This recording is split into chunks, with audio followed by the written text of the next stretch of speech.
And 5, 4, 1.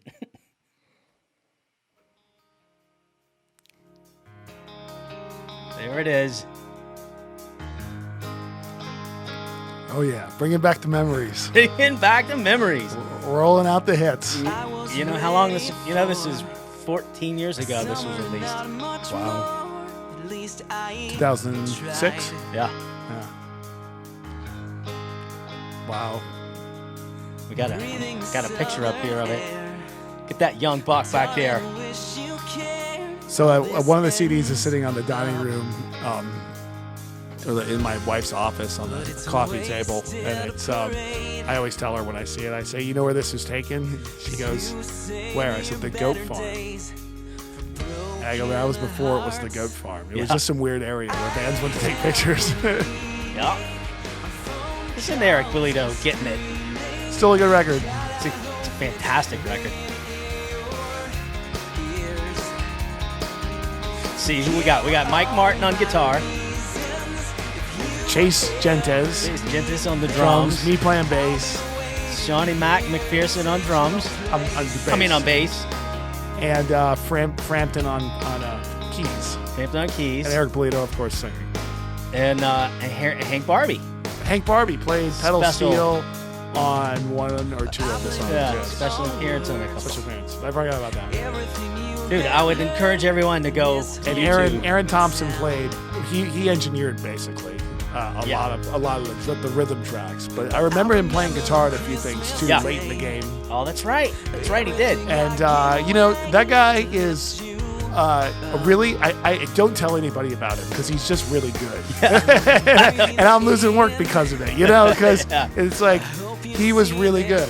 He was a really good recording engineer, man. Yeah. I've worked with very few people on his level in my entire career. Yeah, that was right. So he engineered, mixed, and really got a lot out of these songs. There was things, stops, and different things he did that weren't in there at all. Yeah, he was to me one of the most talented guys in the project, and a very unassuming dude. Yes, Sean McPherson, one of my personal favorites, without a doubt. Man, we got some history. We got some stories. We won't get to many of them, but we'll get to a few. Yeah, I mean, some of them are just not meant for public consumption, but right. I mean, I've known you since 2005. Yeah. And we met at the when I was hosting open mics for Open Mic Atlanta, and you start to show up at some of these open mics.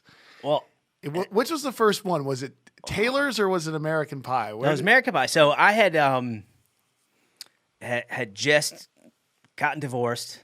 And had my daughter for 2 weeks, and I'd taken her back to Pensacola and driven back. And I was sitting in the house playing a guitar. I hadn't played guitar in 10 years, 12 years, however long. Mm-hmm. And I was playing guitar, and I said, I got to find an open mic. And I opened the paper, and it was American Pie. Well, you lived in the neighborhood. I lived right down the road. So did I, by the way. Yeah, and so did you. You lived on Glenridge, yeah. So I remember going to the car, and I got to the car, and I said, I'm done. No, I just need to get some sleep because I'd been driving all day, and I got back in the apartment, and I said, oh, man, screw it. And I turned back around, and, man, Sean McPherson and Eric Bolito were sitting there. Was it me and Eric? Okay. Because I think when I first started that, me and Kale had potentially been doing it. Yeah? And then and Eric came and Kale left. Or maybe we did that back. Maybe I said that back. So I can't remember. Right. So you guys had this contest going on, and we were sitting at a table, and it was this Muslim guy. And you knew he was Muslim because he said, I'm Muslim. He says, wait till I get up there and sing my these fucking American songs. People will freak their mind to this Sandman up there singing their American songs better than they. And it was a day where I learned what entertainment was. Because I got up and I sang. I did great. I had about half the bar looking at me and the other half. he got up and sang, and the first song. Do you know what? Remember his first song? No, I don't remember this, but it doesn't surprise me because there were some freaking characters at some of these open mics. So he got up and he sang, played guitar, and he's like, I rode through the desert on a horse with no name. He sang just like that. And the whole bar, all heads turned and watched him. And I'm looking around. I was like, okay, this is entertainment. And he sang like 3 songs. He was god-awful. He sang this weird Irish falsetto voice. Yeah. And then he sat down at the table, and he's like, did you see? Not one person talked while I sang. And I'm like... I had to give it to him. Yeah. You're right. Maybe you're right, yeah. You're right. No one. No one talked. No one. Everybody was terrified. So when you guys announced the winner, I won that night. Yeah. The competition was very weak, and he just slammed both his hands on the table. Yeah. He was like, damn it. This was the inherent flaw with the when they did the contest because like it would bring out a lot of people, but it would also bring out a lot of crazies. And then, of course, you can only pick one winner. And the other ones would get a little mad at you. Yeah, they weren't happy. So, all right. So, a part of that open mic scene, that was we had some good stuff. I remember after a while when you started showing up after me and you became friends. I mean, Jeff showed up. Reed showed up. Jeff Spirko showed up, and there was 3 or 4 other people that were coming weekly. Sanjay, I remember being one of the guys. I mean, he would come to a few of them. I think it was American Pie he would come to. And we had a little crew going on Tuesday night, and I remember it was fun because we would hang out, drink a few beers, and we would all watch each other play. And for a while, it was like, you had your random weirdo show up every once in a while. Sure. And we would, of course, all sit around and secretly make fun of them. But like we had a good group of people, and a couple of bands actually came out of that. If I remember correctly. Yeah. So now that I look back at it, I was like, let's don't forget the most important one. Oh, Michael Sancho? No, Michael Sancho, okay, but your buddy, perpetual cold. Oh, Sean Pasley. Pasley. Oh. Yeah. He came. But I think Pasley came from Taylor's is where I met Sean. But he started coming to the Tuesday nights. So Taylor's, we had a hilarious incident. He was part of the crew on the inside. He was on the inside. Yeah, he was. For sure he was. He was definitely not one of the weirdos. And he's kicking around, and he's still playing Nobody's Darling. Still playing. And doing well. It's a good band. Yeah. So yes, and we say perpetual cold because he would always say before every time he sang that he had a cold tonight. He would always preface every performance with that. Yeah, like man, it's back. You got to get that looked at, Pasley. And then Taylor's. I want to tell our story. This was really the special place. This was the special place. This place was. I mean, it was an open mic before we had got there, and it had been going on for years, and we just kind of inherited it. And all we had to do was, in Craver's words, was not fuck it up. So we didn't. In our defense, we totally didn't fuck it up.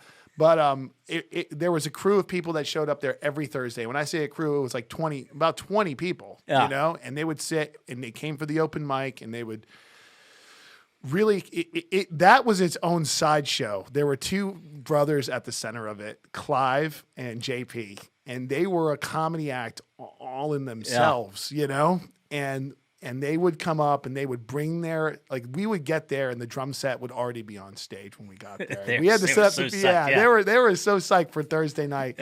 And we would play a couple of songs and we would just literally get out of the way and let all of the bands come and play. I remember several nights there being well over 100 people watching an open mic. Oh yeah, which was like, now that I think about it, I was like, does that ever happen anymore? Nobody ever does that. And we had some incredible performances, but and like I got some good friendships out of that. Yeah. I got Pasley. I think I met Eddie, my business partner, for the studio there too. Yeah, potentially. I can't remember if I met him at that open mic in particular, but I remember definitely having the conversation of putting the studio in the house it's in now at Taylor's, in a booth in Taylor's, and when Warren had brought it we signed the deal of the Zero Chance production deal in a booth at Taylor's. Okay, and then of course there were a couple of just I don't even know how to describe them. Performers who would show up. Let's just, here's my favorite one. There's so many, but we'll just focus on one. My favorite one was the solo trombone player. And this guy, it wasn't a one-time deal. No. He showed up every week. So Taylor's had not only did they have their regular open micers, they had their regular bar crowd. And this guy, old guy, was there every time. There's this older gentleman who is probably around, my father's age, and he would sit at the end of the bar, and it was the oddest thing. You would see him, he would never speak, but he was definitely a little kind of pickled. And you could tell he was a long-time regular, like maybe 20 or whatever. You know what I mean? He was there a long time. And he would drink a coffee, and he would drink like a Crown Royal or something, like a glass of like bourbon with his coffee. And it was just kind of odd when you saw it. You were just like, this guy's kind of, he's like a hardened. And then like, he would just sit at the end of the bar the entire night by himself and not speak to anybody. Except this one time. So this one time, the trombone player guy gets up, and he would, I cannot remember his name to save life and good. He would play completely out of tune. And he would try to play songs that would maybe be from like a child's songbook. You know what I mean? Like you're kind of like recognizing, is that Mary Little Limp? And like, but everybody would just kind of like look at him, and it was just like a thing we went through every week. We watched this guy play his 2 songs, right? Yeah. But you can go ahead and tell me. So you and me are sitting in the back watching this guy, and he's particularly bad on this.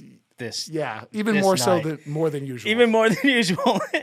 And the guy that never speaks at the bar, and it's like over to the stage is to the left, and we're looking at the stage, and the bar is over to the right. It's usually quiet when this guy's usually playing. Quiet, yeah. Because everybody's just trying to be respectful because he's kind of an older gentleman. You know what I mean? He's like, clearly he's learning his instrument, so nobody's trying to be a real dick to this guy, So the old guy finally cracks. Yeah. He cracks, and he's in the back, and he's going, you're hearing this, and this guy in the background going, "You're killing me."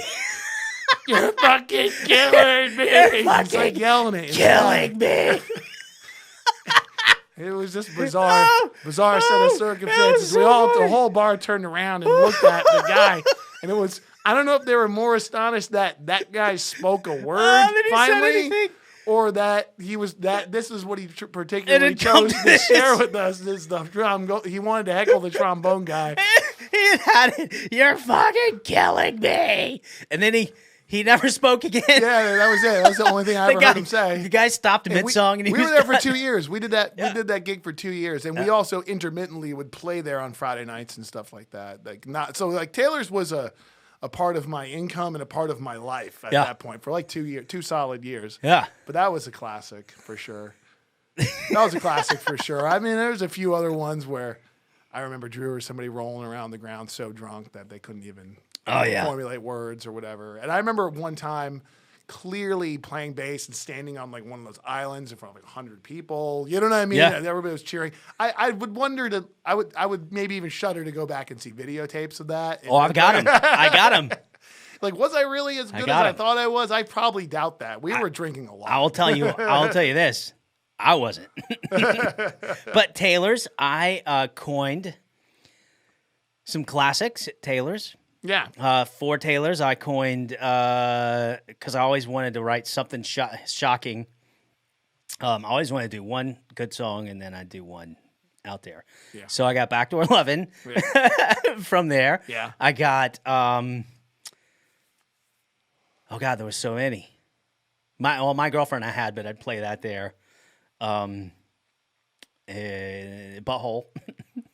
Not half. Butthole. I got that there. Yeah, Taylor's was fun. Tell you what, really rough time in my life, and I got pulled into American Pie by fate. Fate said, "Listen, here you go. Let's get you back into music, and you have some savings, and you're gonna spend every bit of it on this music venture." Yeah, but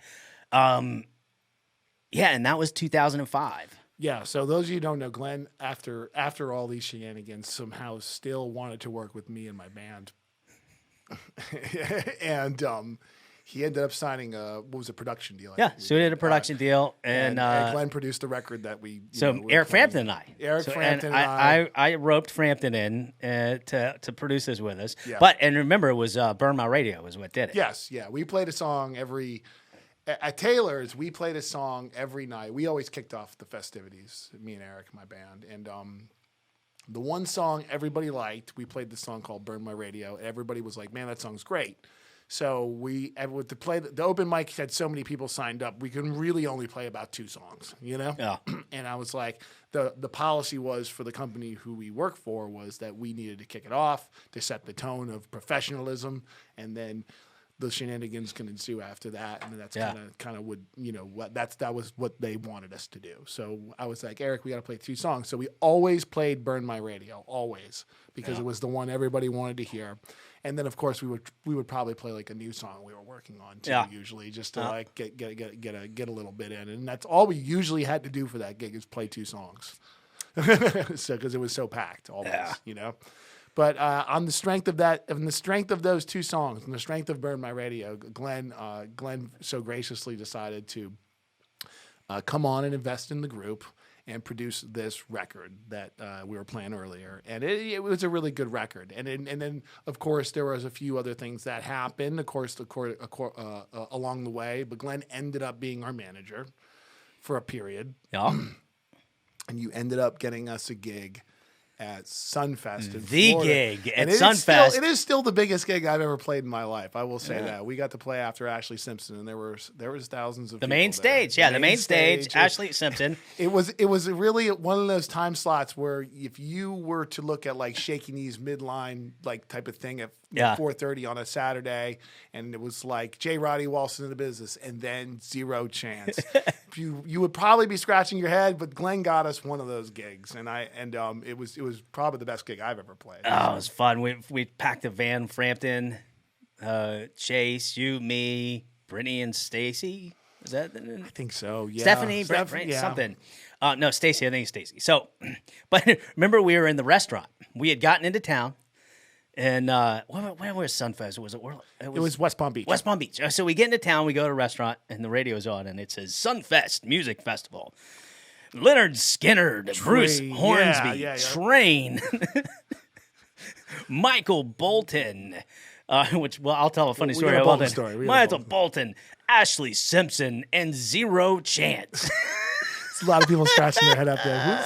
And Eric Frampton goes, "One of these things is not like the other." But thank you. It was fun though. It was a lot of fun. But it was a blast. So I'll go ahead and tell you. There were several stories from Sunfest, but I'll tell you the most brilliant thing Glenn ever did. Oh, no. So we were leaving our hotel room and we were going to make our way to the stage for our performance. And Glenn has a flash of brilliance. So we're walking out of the hotel, getting in our whatever we had. We had like I think we had rented a 15-passenger van down there. So we were about to get in the van. And all of a sudden, Glenn pulls up with a limo driver, and he just opens the door and he points at me, Eric, and Chase, the drummer, and he goes, "Get in." And we're just looking at him like, "What?" We had no clue he was about to do this, and he goes, "Get in." And I can't remember. Did you get in with us? No. So all of a sudden, we're in the back of this limo, and then maybe you or Frampton was driving the van or something like that. And we followed the van and with our gear and stuff in it, and we went to the back of the stage where we were performing, which is a big stage in the middle of the wherever it was. Remember our plan, right? So all of a sudden, all of these people see a limo pull up, and I think they were thinking like Michael Bolton or something was in there, but like they just rushed the limo like. And, we kind of like looked out the window. It was like we were famous, like we looked out and it was like we were the Beatles or something. Remember the plan was you were going to sit in there for about 10 minutes without just sit there and let the swell happen and people figure out. Like, we did. We sat in there for a minute or two. For Who is this? So people kind of swirled the limo and were like looking at us. And then I remember we got out. And people were just shaking my hand and congratulating me. And I could see in their eyes they didn't even really know who I was or why they were congratulating me because I hadn't really done anything yet because I hadn't even played yet. But like they just thought we were a huge rock stars because we were playing on Sunfest. And I have to give it to Glenn. That was a brilliant idea. It worked. It was fun. People were charged up. Oh yeah, and then of course we played, and then of course it was a great gig. Yeah, and we give Ashley Simpson you can give her a hard time if you want. She had a huge crowd. She had a huge crowd. Yeah. She came up to me, and said, "Whatever you guys need," because we wanted to turn that stage over really quick, and they did too because they needed to get out of there. She came up to me, "Whatever you need from the band, whatever you need from me." She was great. And then their manager calls, and we've got a possibility of opening like 8 or 9 shows for Ashley Simpson and the Veronicas. Yeah, I remember. At Zero Chance. And we're watching Saturday Night Live, and she does her dance. That was like the weekend, like during the big scandal, and then all of a sudden she got hit with that lip syncing thing. Yeah, the whole tour went away. The whole thing went away, and it's like, and that really took us from this really big high. We were Band of the Month, and we got all this great press, and the record was received well. We did Sunfest, and people can't figure out how we're doing this. They couldn't figure that out. They couldn't figure that out. Yeah, how are they? And then and everything went bad. Yeah, it was Glenn though. Glenn, I take zero credit for Sunfest. Glenn pulled that off completely on his own. So one other thing that happened at Sunfest was telling the Bolton. This was the funniest. We have two. The really. Bolton one. Oh, we have the pool story too. But, yeah. So when we went to collect our check, we had to talk to the woman who booked us, and Glenn brought me with him. And I met her. She was a wonderful lady. I can't remember her name, but she was a wonderful lady. She had a headset on. And she was like, "Oh, Sean, Zero Chance. Oh, thanks for coming and playing." She's talking to Glenn, and all of a sudden, and Michael Bolton's on stage. Michael Bolton. No, he wasn't on stage yet. Remember? Oh, that's right. Oh, yeah. He was making his way to the stage. That's right. So all of a sudden, in the middle of the conversation, these people are coming up to us, and they're putting their hands in front of our eyes, and we're like there is security. Yeah. And they're literally coming out preceding him. And they're saying, "Don't look directly. Turn around." Yeah, don't turn. They're asking us to turn around. Mr. Bolton doesn't want you looking.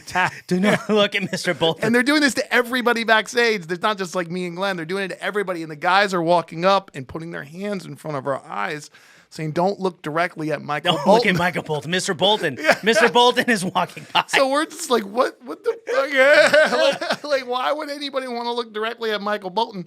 And like, is this a real concern? So like, I'm eating my sandwich. I know. We're just like talking to the lady who's trying, and she's literally like handing Glenn the check. And then this happens. And he like comes out of his trailer, and then he makes his way onto the stage, and they're doing this the whole way to everybody. And it was just me and Glenn are just looking at each other like, this is bizarre, man. so afterwards, no, remember, he pitches a bitch fit. About what? He pitches a fit on stage. You remember? I don't remember this part. So he's on. 2006. 2006. So he's on stage, and you can hear Bruce Hornsby. Yeah. Oh, yeah. He can hear. You can hear Bruce Hornsby, and he stomps off the stage after like second or third song and walks up to Christine, was her name. Yeah. And he's yelling at her. This wasn't in my contract. I'm not going back on. And she said, "Okay, but you don't finish your set, you don't get your check." And she's got her check. Yeah, she's sitting there holding the check. Bolton turns around and stomps back on stage. So the best part of this whole thing is I call my daughter.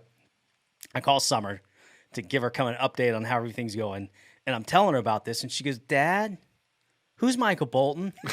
And I said, "Exactly." The best part about it, after all was said and done, we were sitting backstage, and one of the crew had, there was a porta potty back there. Oh, that's right. One of the crew had written on the back of a piece of paper, it wrote Michael Bolton's dressing room, and they taped it to the front of the porta potty. And I mean, it was just when like you maybe just were getting cell phone cameras on cell phones. And I remember being like, that was hilarious that they had done that. And the car crew, remember that we had the crew that drove all the musicians around, hated them. Yeah, yeah. Everybody. The vibe backstage was like, this guy's unbearable, you know. And that was kind of like our Michael Bolton story, I suppose. It was kind of freaking hilarious, to be totally honest with you. I never experienced anything like this before. Yeah, but that wasn't even the weirdest thing that happened on that trip. Was it really? No. What would that be? I will just say, if Glenn ever comes up to you and says something like, I got good news and I got bad news, pick neither and close the door. you should run away. All right, so let's set this up. So it's the night before the gig, and we were having some fun. Everybody's at the pool. Artists are at the pool. We're at the pool, and I go and talk to Bolito, and he says, "I'm worried that Sean is going to drink too much. I don't want Sean partying. Go check on him."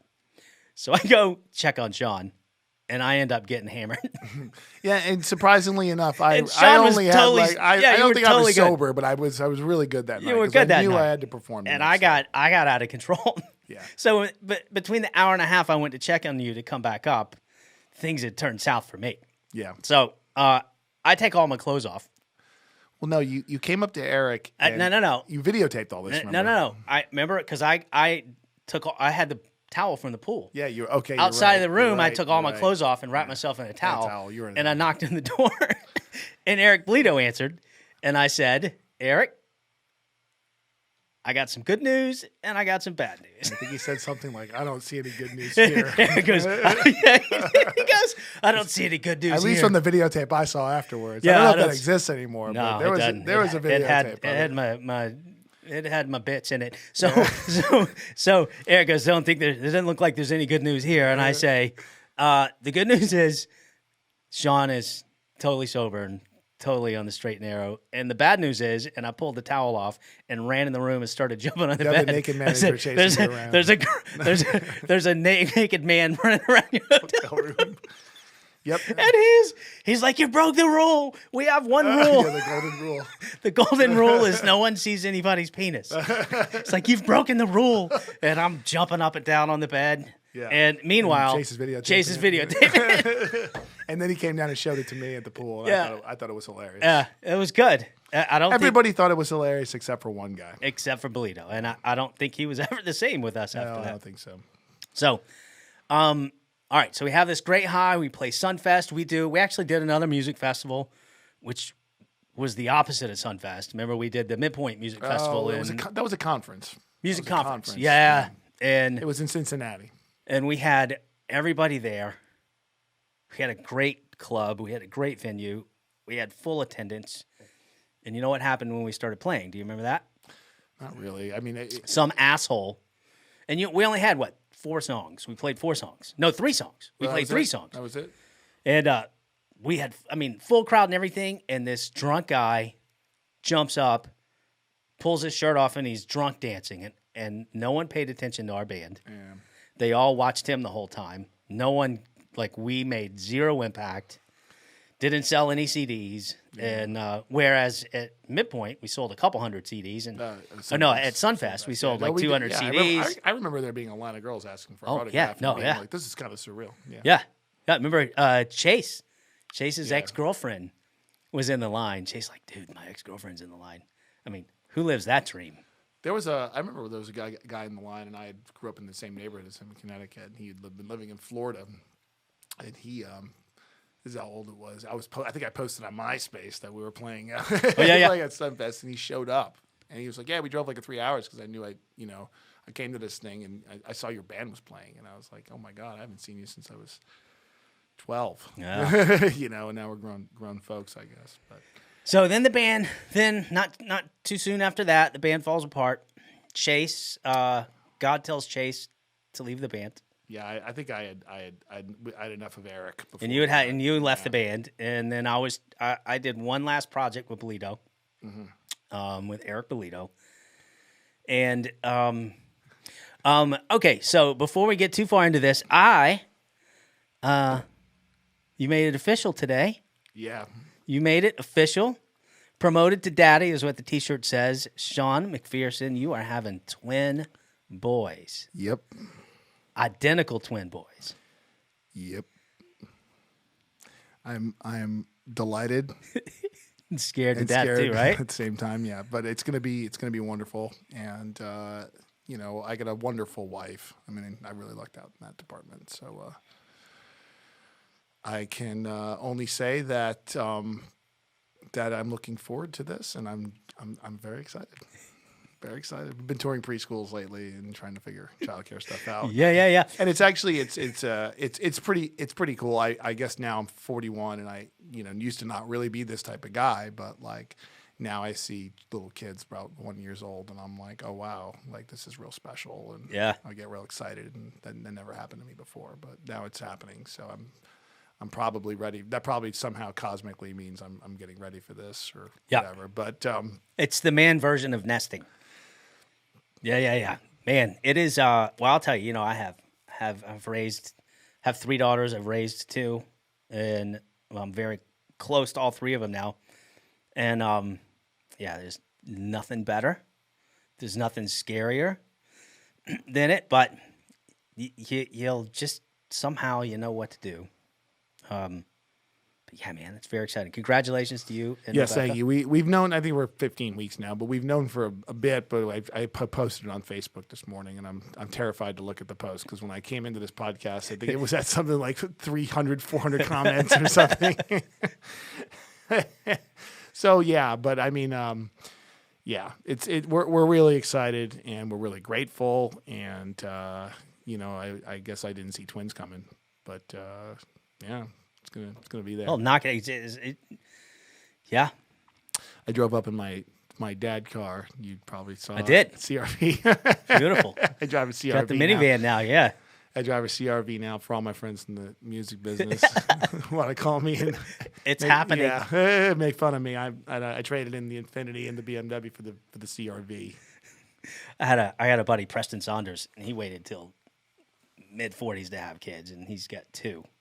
And I remember before he got married, it's like 4 or 5 years before he got married, he said, man, I'm watching all you guys have kids. I really feel like I'm missing out. And he had a 3-year-old and a newborn, and I went up to went up to Boston to see him. And I looked at him, I said, feel like you're missing out now? How you feel about all that now? And he was like, man.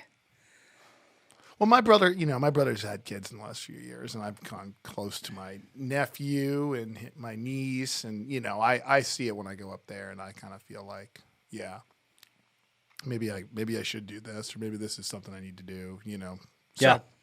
Well, you're in now. Yeah, I'm in now. So and there's no going back here. And here's what I loved when we were booking this podcast. He's like, man, how long is this going to take? I'm going to have to tell the wife like how long I'm going to be going. I was like, dude, wow. Them twin hooks are deep. Yeah, she's got those twin hooks in you now. Yeah, so I got to report to the wife now. I love it.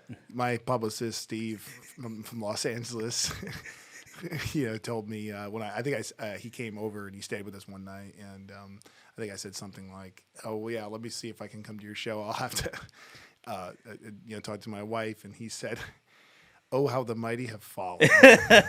Yeah, so I think I got that immortalized somewhere in a text message. Well, I'll tell you what, it's better than the alternative of not having a wife in a family. So my wife she's a pretty smart. She's lady. awesome. She's a pretty smart lady. So I just, you guys met at Smith's. In we fact, met at Smith's on the top of the stairs. Dan Nolan will never let me forget that because he. Yes. So, yeah, my job at Smith's Old Bar, for those of you listening, is I'm the primary talent buyer. I've been there now 14 years. Wow. I started off working the door on Monday night for Cale Davis because Cale had a singer-songwriter series at the Atlanta Room. In the Atlanta Room. And this is when Dan was basically not doing a whole lot with the Atlanta Room. We were doing a lot of private parties, and then Cale kind of talked him into like, hey, let me book a music series. And Dan gracefully gave him Monday nights. So... the pure spirit of Dan. Yeah, he's such a giving person. He gave him Monday nights. Let's see. I can here's a night we're not doing anything. Can risk a Monday night, which is obviously a smart move if you're a club owner. Well, also it gives musicians a chance to come out. Well, what happened is Cale was bringing in a different set of people than Dan was booking in the upstairs music room. Dan was booking at that time mostly national acts and dealing with the major agencies, stuff like that. And we were just focusing on some local people and giving people. People like maybe they wanted to get in Eddie's Attic, but they really couldn't. You know what I mean? And we were putting them out, giving them a Monday night at Smith's, and we were doing great numbers and great business for Dan.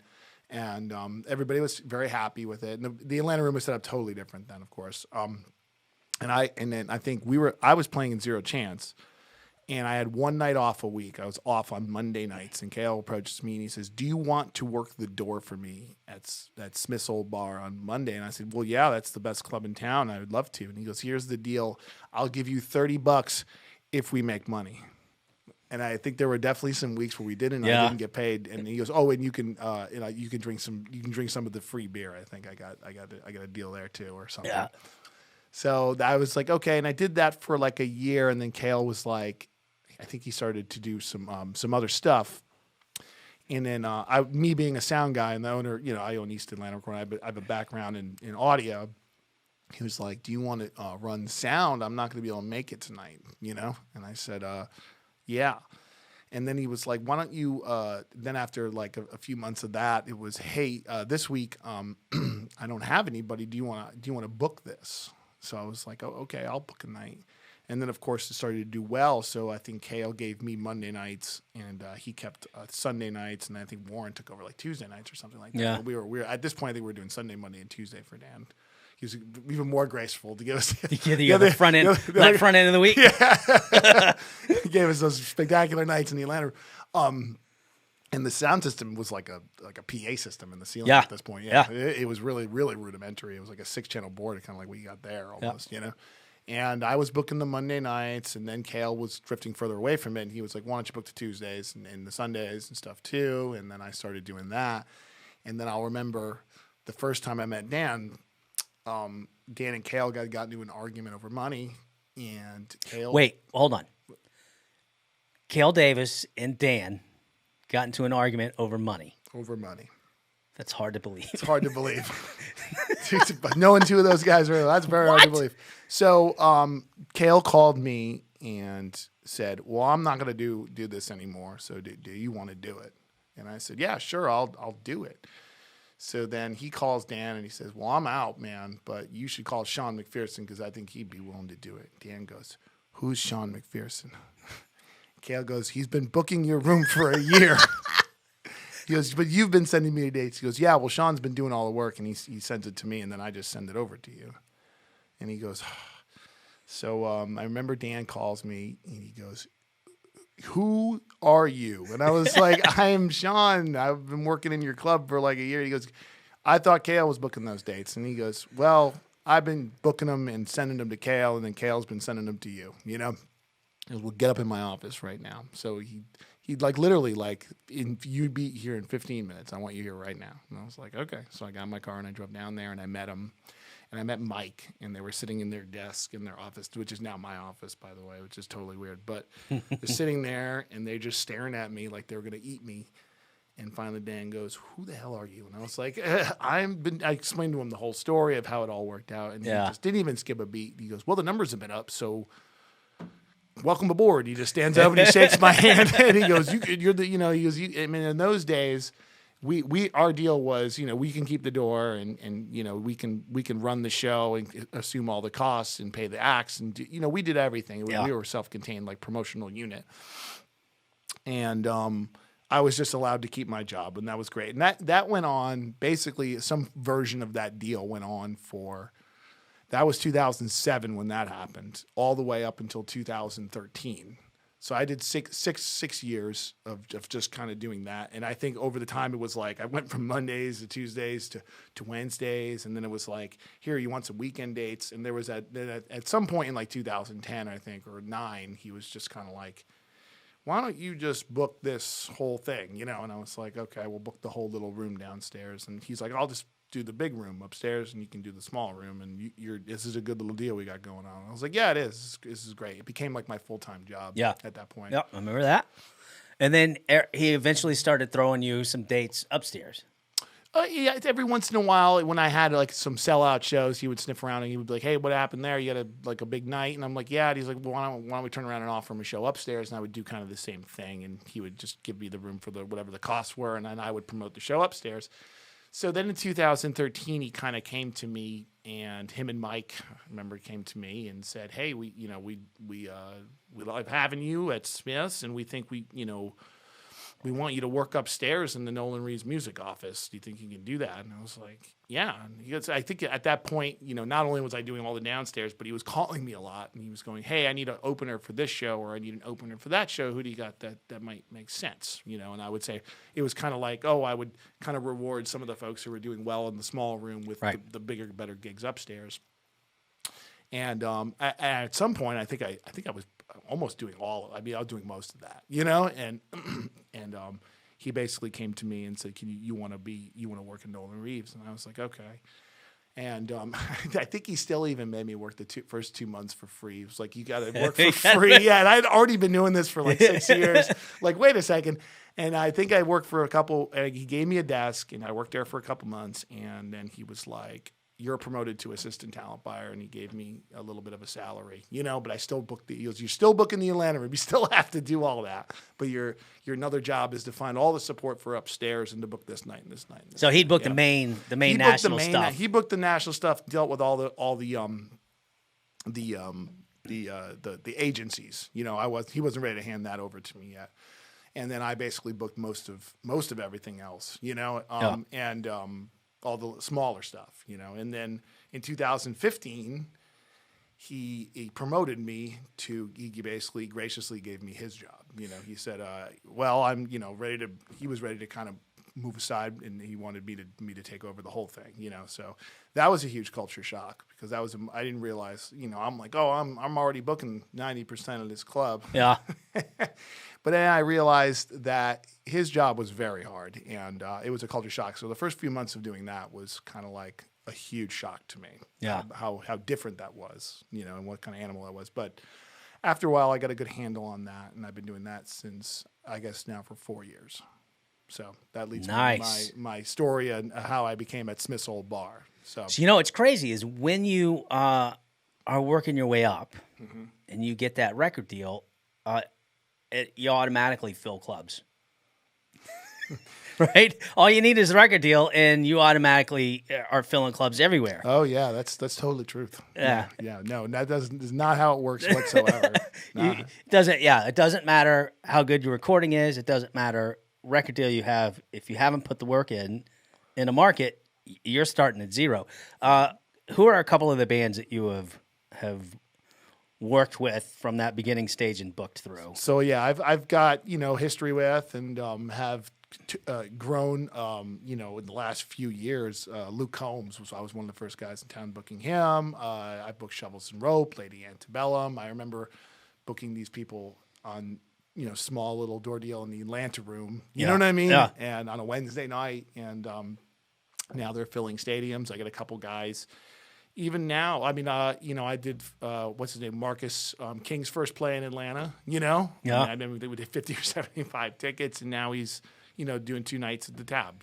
So even as far 3 years ago, I was doing shows like that. So and Smiths has been known for this is not just me. Like Smiths has been known for doing this. Dan's got a lot of stories. I mean, he booked Kings of Leon's first gig and Widespread Panic. You got them early on. At the net. You got Zach Brown early on. Early on. I mean, when I say Kings of Leon, he booked their first gig ever, not first gig in Atlanta. Oh. First gig anywhere ever, yeah. And a lot of people don't know that, but like he definitely, it came from his school of booking logic. Is most promoters are not first guy in. They're trying not to be the first. Yeah, because it's rough being the first guy in. You're doing a lot of the legwork. It's a tough push. It's a tough sell. Typically people in the music business like to jump on something when it's got some momentum. Yeah. Dan's always been a guy who got in first.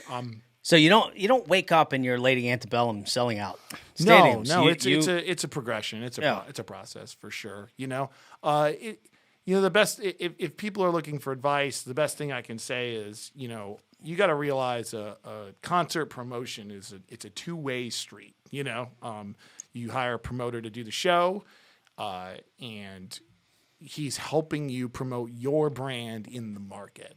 Okay, but if you don't have a brand built or have no branding done or you're starting from ground zero, there's not a lot a promoter's going to be able to do for you because you don't have much. I mean, everybody has friends and family and a bit of a support system in in their lives in town, wherever they're from. You know, there's definitely different tricks of the trade to help build your ticket history in the market. But, you know, it all comes down to the one common denominator is it's having talent and hard work. I mean, all these people that I was mentioning earlier that I work with all played in front of, you know, next to empty rooms at first. Yeah. You know, they all came back. They all kept working at it, and they all kept pushing. You know, it's I remember last year I was backstage. It was 2 years ago with J. Roddy Walston in the business, and I remember booking those guys early on and just having a conversation with them backstage. And I remember one of the guys was like, I think he said, yeah, man, we played the Star Bar, I mean, 7, 8, maybe 10 times before it really started to take off in Atlanta for us. I mean, we just kept coming back, you know, and there would be 10, 20, 30, 40 people there. You know, I can't tell you how many times that happened before we were, you know, selling out Terminal West and now, like, you know, on the Shaky Knees Music Festival and one of the bigger rock bands in the country, you know, Rolling Stone, whatnot, you know. But it was just hard work. I mean, it was very much a component of it, you know. And as a talent buyer and a promoter, not only am I looking for bands that are talented and I think they have something there, but I'm also looking for somebody who I can see is willing to put in their side of the work, because it's not, you know, you know those guys from the Zach Brown band and the Yacht Rock guys, and they're all doing good. They're all doing real business now, you know, especially Zach.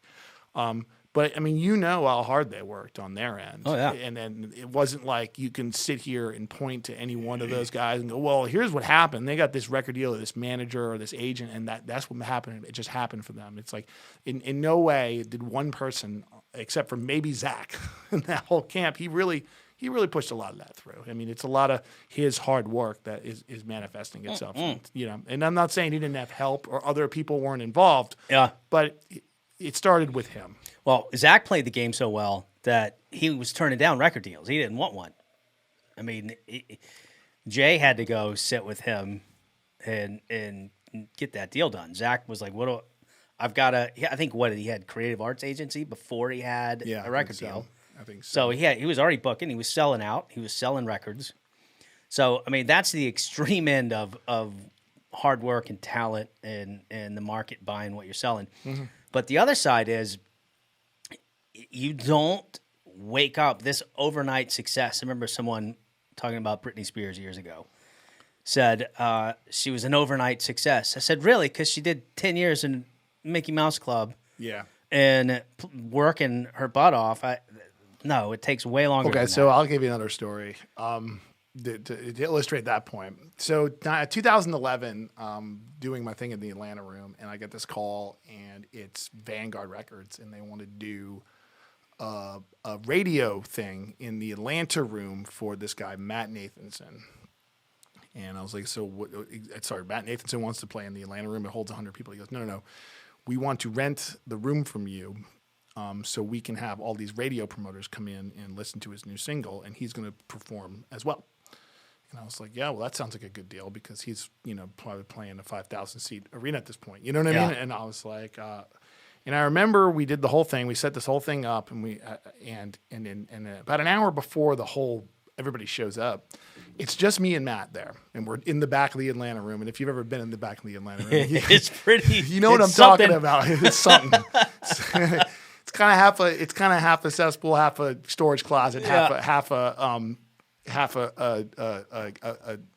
hospitality suite. So we're sitting there. And don't forget the Ebola. Yeah, exactly. And we're sitting there, and this is 2011. It doesn't even look as good as it does now. So it's still a bit crusty back there.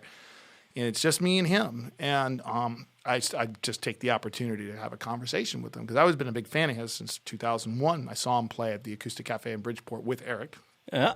And Ian, who is now the drummer, my old drummer, who's now the drummer of Lady Antebellum, by the way. So we're sitting there and watching Matt, and there's like 30 people in the audience, right? And he is awesome. He's engaging. I mean, it's just a great show. So I go like this to Matt, and I say, oh, Matt, you know, I'm Sean. I'm the guy who, you know, I booked the club. So now he's like, he kind of has to talk to me a little bit. Yeah. You know what I mean? So I can see it in his face, you know. I'm like, hey, man, I just got to say I've been a huge fan since the beginning, since 2001. I saw you at the Acoustic Cafe in Bridgeport. in front of 25 people, thinking I'm, this cool guy. And he looks at me, he goes, the beginning?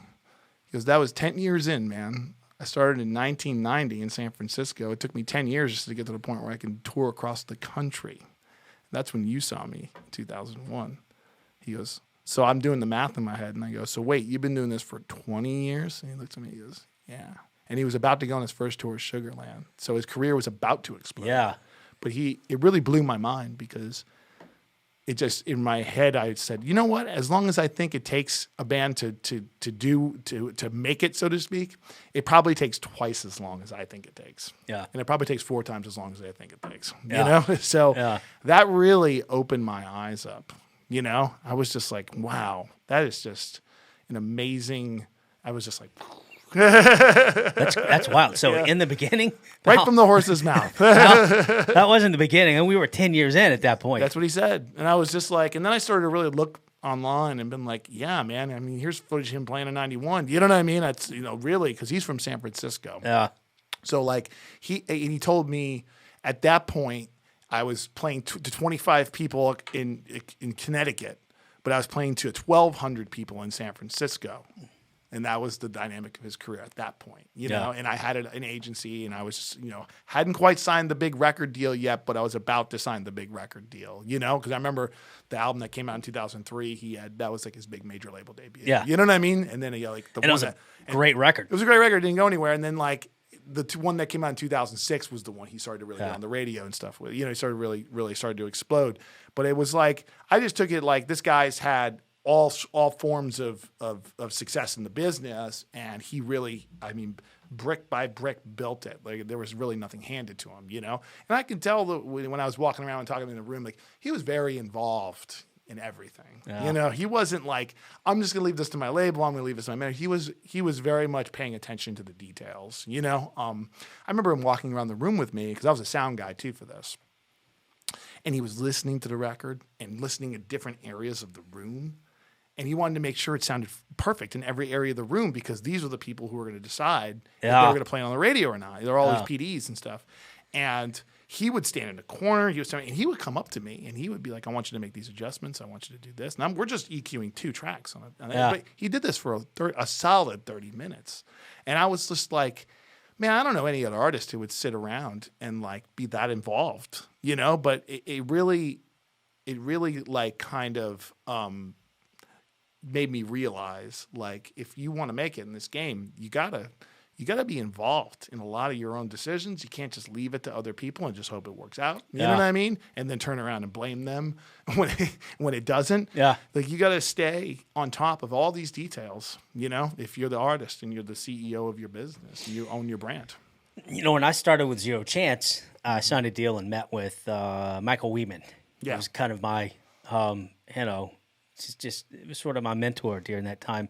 And he said, listen, the only advice that you must take in this business is if you're managing a band and you are outworking them, it's never going to work out. It's never going to work out. The band should be outworking you. They need to be working their ass off every day to have a chance in this business. You can't do the work for them. Yeah. Yeah, I've heard that before too. A few people have told me that as well. So, and that's not to say it's not like a license for managers to be lazy, but more or less a cautionary tale that if your main priority every day is getting up and getting high for the first 4 hours of your day, that maybe that's a red flag. The rehearsal place, Vision Studios. Yeah. Okay. So Little John would show up there, and you get a lot of the rappers that show up there, and you got a lot of rappers that work there, and it's funny. There's a few rooms where you get the pot smell and you get the party. Most of those guys, they're in there early. They're there late. They're working. Yeah. They're professional. And you get someone like a Little John that comes in or a Big Boy or someone to want to get a flavor of the scene and try to find the new guys.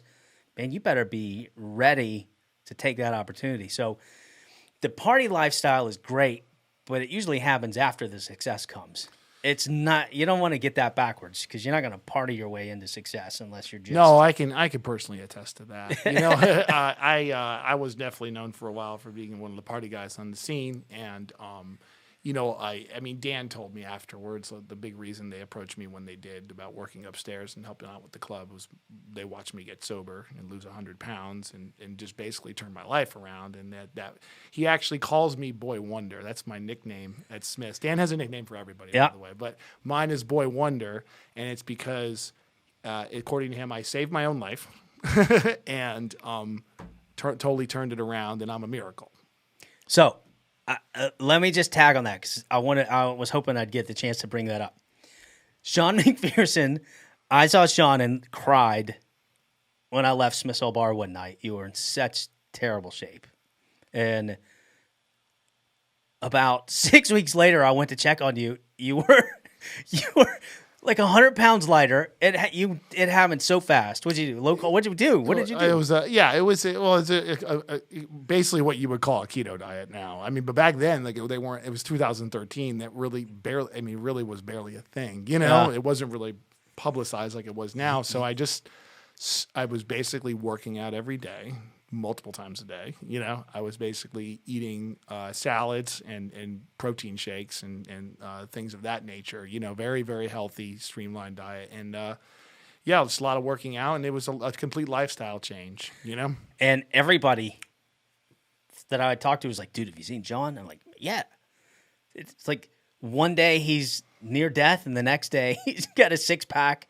He's looking great. Yeah, man, you turned it around quick. That was Well, I mean, when I stopped, the first key to all of it was I stopped drinking. So once you're not downing 12 beers a day, it was everything else kind of got a little easier. Yeah, and that's right about the time I went through my rehab and everything. So we all kind of went through it. So what is the biggest mistake people make when you book them for a show? Or let's not even say book show. When they approach you to book a show, what's the biggest mistake? What's the biggest thing that when you have to turn someone down that they're missing? I don't know what the biggest mistake is, as much as I know what I'm looking for, and if your approach is not correct, then I already can tell that you're not the right fit, and I can tell you what I'm looking for, so you know what to do. It's kind of back to what I was saying before. I want to see a legitimate marketing strategy, and aside from what I think is very good music, I have a job to do. I have a club to book. I have dates to fill, and these ticketed events are designed to drive traffic into the bar, which bolster food and beverage sales, which ultimately is how we make our money and pay our rent. Right. Okay. So if there's nobody there to buy food and beverage, then we don't make our money and we can't pay our rent. And ultimately I'm failing as a guy who's running a business, Right. So that as a business owner is a concern. So if I'm talking to somebody and I want to know that I'm talking to a potential partner in a business venture where we are trying to sell tickets together and we are trying to, bolster attendance and they're going to play their music. You know what I mean? Yeah. So we're coming to an agreement that basically so they can do that. Now, I usually would like to see a marketing plan or at least a strategy on how that's going to happen, a very realistic strategy, So when somebody comes to me and they're like, I'm from Texas, and I'm driving around the country and I'm coming through on these dates, you know what I mean? Can you book my band? And I can do a quick Google search and determine whether they've ever played in Atlanta before, or I can look at their social media numbers or Spotify and quickly determine, do they have any fans in this area? Does anybody even potentially even know who they are? I'm not saying that I don't listen to the music and say, this is good. Obviously, I got to listen to the music and say, hey, this is pretty good. Maybe I can grow this. I have to determine if this guy has any potential to sell any tickets in the market, which is what I'm trying to do as a promoter, So either you're going to seed them and give them an audience that you think will benefit the next time they come back around. Yeah. Right? You can either play that or they have a crowd right now. Yeah. I could determine pretty quickly if they have started on building their ticket history in the market or if they're at ground zero. If you're at ground zero and hey, like everybody starts somewhere, right? So you can it's okay to be I've never played here before. I don't know anybody from here. I'm from Texas. You know what I mean? I'm looking for a date. We're touring around. We hear you guys big bands. Can you help me? Your strategy can't be to ask me to bring a crowd for you because my friends aren't going to come out and see you. Your strategy usually is, and what I would say is, let's put a date on hold. Let's try to find a couple of local bands that make sense for you, musically speaking, because it also if they're dragging their friends out to come see you, you know, they don't and they sound nothing like you. Their friends are probably not going to like them like you very much. So it's not going to help you out a lot. And maybe we'll go at it that way. If it's a local act, I want to see, hey, I'm going to do a grassroots marketing strategy of emailing, texting some of my friends. We're going to run some Facebook ads potentially or post on Facebook to try to increase engagement. And I just want to see that there is a plan together in action and that you're going to execute it. Another thing I want to see is like, you know, if you're going to play at Smith's, you know, it's, you know, I know what it takes to promote a successful show. And if you're booking 4 shows that week in Atlanta, you're not going to have time to promote at your show at Smith's. Yeah. Or even if you do manage to get, you know, 100 of your fans out to see us, you're now giving them 4 other options to go see you that week. Right. You know what I mean? You're not giving them any exclusivity.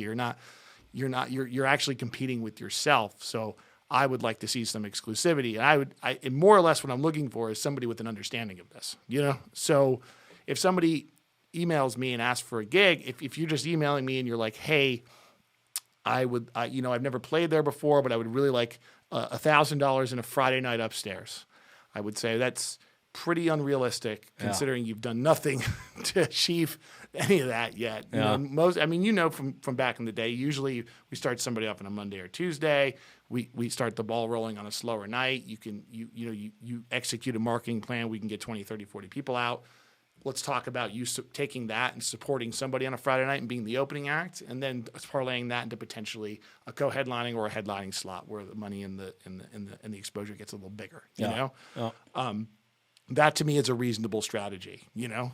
That's a walk, it's a kind of crawl to walk to run, you know. Yeah. And then from there we can talk about going to a Terminal West or a Variety Playhouse or something like that, where, or Buckhead Theater. I don't want to exclude Live Nations folks, but like, you know, where that's kind of the path, you know what I mean? But if you're just emailing me and you're like, I just want to go right to the end right away. I mean, that's the equivalent of asking a girl on a date. And before you even get to the restaurant, asking her to sleep with you on the first date. Yeah. It's probably not going to happen that way. Probably what you need to do is go on the date. Go on the date, maybe do 2 or 3 subsequent dates if everything goes well and is going in the right direction, maybe. But like that would be like, you know, texting a girl on the internet and before you even have the date, asking her to get married. You know, and it's like 9 out of 10 times, people in my position are going to be very wary of somebody like that. Yeah. You know what I mean? You have to kind of go slow. So one of the things I talk about when I talk about you is I am a complete pushover, which is why I could never do the job that you do. Mm-hmm. People send me a CD and ask me if I liked it and what I thought about it, and I'm going to tell them it's great. It's really good. It's good stuff. Keep at it. And I have watched you when people send you CDs, especially for booking gigs, just go, no, it's not going to work here. I would keep working at it. You even told one person I wouldn't give this to anybody else. I would go back, re-record, and get better before you give it away. No, in all fairness, I've been that guy being on the other side when I was in the band, and you were before you even came along, because I was the guy pushing for the gigs before I had Glenn Pridgeon helping me. I wish those people who I gave those CDs to, they were just not booking us. You know, they were like, no. You know what I mean? Or they would say things like, oh, it's great, but I'm not going to help you. Yeah. You know? And my frustration was, well, if it's great, why won't they help us? So there's a disconnect there. Yeah. Like either it's not great or you're going to help us, but it can't really be both. Yeah, and I was just kind of like, man, they're just passive aggressive. They just don't want to tell me I suck, you know? And I wished those people were a little more straightforward with me. And every once in a while, I would come across one of them that was very straightforward. And those were the ones I learned from. Yeah. Because they were the ones who've been like, hey, man, this is kind of fucked up. And they would point out something, and I would be like, oh, yeah, that is. Yeah. And you have to put your ego aside in this business, because it's like, if you're not willing to accept that constructive criticism, you're not going to grow as an artist. Yeah. So I don't really view my job as to be another passive aggressive guy who's just kind of like, yeah, you're doing fine, but really they're not. I mean, a lot of these people, if they're anything like me, they put everything they owned in a van and drove down here in hopes of their dreams succeeding. You know what I mean? So like, the least I can do is be honest with them. Yeah, and that I've learned that from you, and I've been a whole lot better at it. And I'll tell you what's funny is it's really saved me a lot of trouble, because the California no takes a long time to take effect, and the straight up no. Well, I think that's because I lived in New York for a while. And everybody's a little more straightforward up there. As some of my friend Kale would say, that you got a lot of Yankee in you. So yeah, Kale's right. Kale, no, I went to high. We knew each other in high school. Went to high school together. Yeah. Okay, so you got a very inauspicious start when you came to Atlanta. Yeah. You guys got you were almost homeless and destroyed. You came. You supposedly had. Just tell the story. Remember you and Eric? Me and Eric. Do you want me to go back to the Connecticut part too? Well, the part that got you here. So we were from Fairfield, Connecticut, and this is 2001. I joined the band, and we moved down here in 2004. And you might know, if you know anything about Fairfield, Connecticut, there's one other guy that's from up there. His name's John Mayer. You may have heard of him. You may have heard of him, I guess. He worked right down the street growing up from where Eric was, and we rehearsed, and we got to know him a little bit and watch him. This is when he was literally taking off at the time, 2001. And one year around Christmas, Eric and Ian saw him in the mall, and they cornered him, and they were like, hey, man, we're zero chance to give him a CD and all that. And then he said, you guys are really good. This is a good band. And we were just kind of like, well, what do we do? We've already played the Toad's Place and the Webster and done the opening thing and played in front of 1,000 people and done all these gigs and went to New York City and played CBGBs. And well, we're just at this point where we just don't know what to do next, because we can't get a record company to sign us, and we just kind of think we've taken it as far as we can in Connecticut. And he goes, well, you're right. He said, you got to move out of Connecticut. And we said, okay, well, where do we go? And I've already lived in New York City and in Arizona, where I went to school, and Chicago, where my uncle was from. Yeah. And he just said, go anywhere. But I went to Atlanta, and it was great down there. So me and Eric decided, we looked at each other and said, okay, that's some advice, So we got on a plane, and we came down here, and we took a look, and we stayed for a week in the Sheraton downtown. And we decided after that week that we were going to do it. We were going to move. And basically and in August of 2004, we took everything we owned, all the guitars, and we put it in Eric's van and my 240SX, and with no air conditioning, and drove down here not knowing a single person. And we rented an apartment, and we just started gigging around town. And how I did it was, didn't you but you got conned coming here, didn't you? Oh, a little, yeah. You talking about that story? Okay. Well, I mean, basically, I think we had met somebody before we came down here. I can't remember who it was.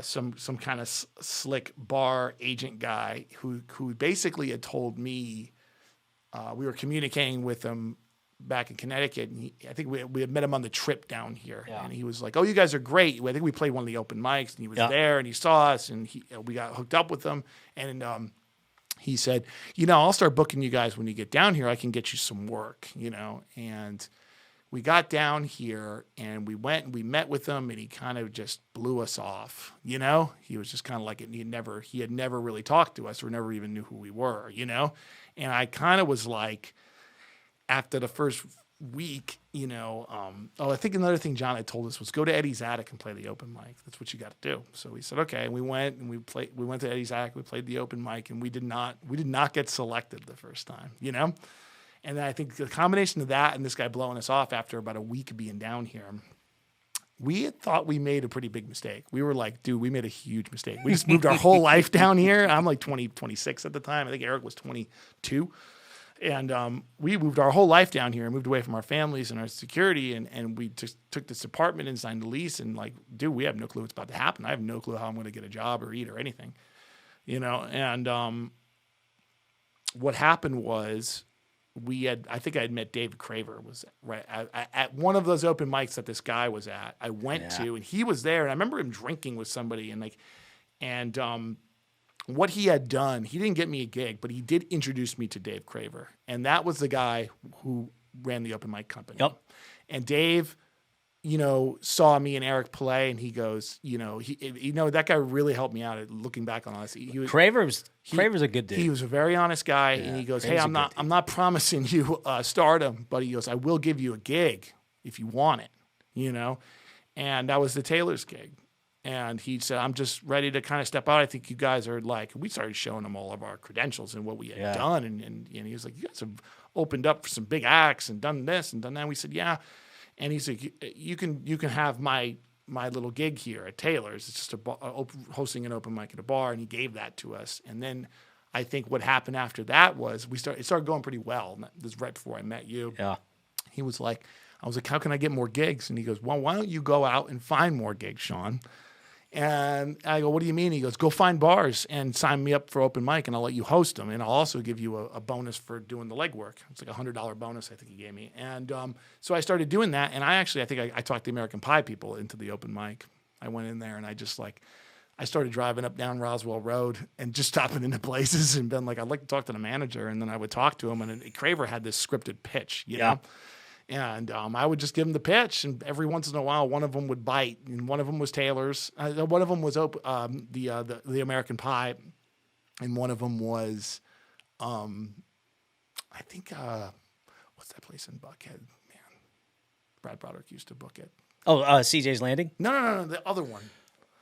We used to play it all the time. Man, Andrew's Upstairs. But we played they have like a downstairs bar that was just more of a bar, and we played. I remember that one was a big one too. We did for a while. But I helped him out a lot too. I would find him open mics and stuff like this. I still talk to him, from time to time. Yeah, we're friends on Facebook and Instagram. Yeah, he's a good dude. But yeah, without that guy, I don't think I would. We probably wouldn't have made it, because I think the first year, I mean, that was a large portion of how we ate was just those open mics. And there was hosting like 3 of them a week, and then from those open mics, we were actually getting gigs at these bars. And you mean, because when I would go, you guys. At Taylor's, you and Eric would eat the place. I mean, that was your one guaranteed good meal a week. We got the deal was like $100 and a $25 tab, and we would split the tab for food, and that was like, that's how we ate that day. Yeah. And like if you opened our fridge in the apartment, it was definitely like a bunch of bologna and cheese, Yep. So. All right, so before we wrap this up, I wanted you've got your hands in a lot of stuff. Mm-hmm. You've got Smith's Old Bar. I'm the primary talent buyer at Smith's Old Bar. I'm the owner of East Atlanta Recording, a recording studio that's been around for 15 years in Atlanta now. Yeah, and you've recorded a ton of people there. I mean, you have recorded there. I've been there. The Judys, Jeremy Aggers. I just did something for. I did Baby before. I've done Jimmy Hall there. To go through my client list. That's hundreds of bands have come to me to record. I mean, if not thousands. Yeah. And then you're very involved in. I manage a couple acts. Well, you manage some bands. Who are those? So the first band I've been managing for about 5 years now is called The Head, and they're a band that has released several records. Has been in featured in commercials, movies, and do about 150 dates a year on the road. Yeah. So they're constantly kind of touring. Now, are they twins? They are twins. Oh, how about that? Mike and Jack are twins, and I've been with them for 5 years. They were one of my production clients at first, and then I started managing them in 2013. And then another act I'm actually just signed and I'm working with is called Forest Isn't Dead. I'm pretty excited about that. So we're pushing forward with that. And if you haven't got a chance to go check him out on Instagram or Instagram and Spotify. Okay. Forest Isn't Dead. He's killer. It's kind of like The Neighborhood meets Gorillaz, Yep. And I used to manage the Judys back in the day. and we'll see if that continues to happen. Yeah. I'm the chapter co-chair of NARP in town. Yeah, that's another thing I do. The National Association of Recording Industry Professionals. We do a lot of like educational panels and stuff like that that have to do with different topics in the music business and monetizing the music business, all centered around monetizing the music business. We do member meetups, we do studio brunches, we do all sorts of stuff. But some very informative panels. I had one last 2 weeks ago on the 15th, and we did it up at AIM. Very well attended. Dave Prossi and this guy, Rico Brooks, producer, manager, and Tanner Hendon, Madison Records. Tanner. We did, basically we did a mock negotiation producer thing, and it was like 100 kids there. It was great. So I would check out the NARP stuff, man, if you were want to learn more about the music business. Definitely. So look that up. I'll put that in the link. And I will say this. We've been friends a long time. You've been very, very good to me. And, you're definitely part of my family. I consider you a brother for sure, and taking good care of me. Well, thanks for having me on this. I appreciate it. And we'll have to do it again. Yeah, sure. Anytime. You know what? I'll tell you, we'll do it. We'll do it about 4 months after those twins are born, and we'll see if you can even let's see if I can even get up here. Put together in one You might have to come over. You might have to come to my house. Oh, man. And you're lovely. A shout out to your lovely wife, Rebecca. She's awesome. Thank you. I'm sure she's listening. She's quite a catch. And if you're going to go big, just marry a doctor. Just go big. Sean McPherson goes big. He does not play around. Does not play around. Oh, my wife's great. She's the best thing that's happened to me in the last few years for sure. So. Oh, well, that's sweet. All right, brother. All right. Thanks for having me, bud. Peace out.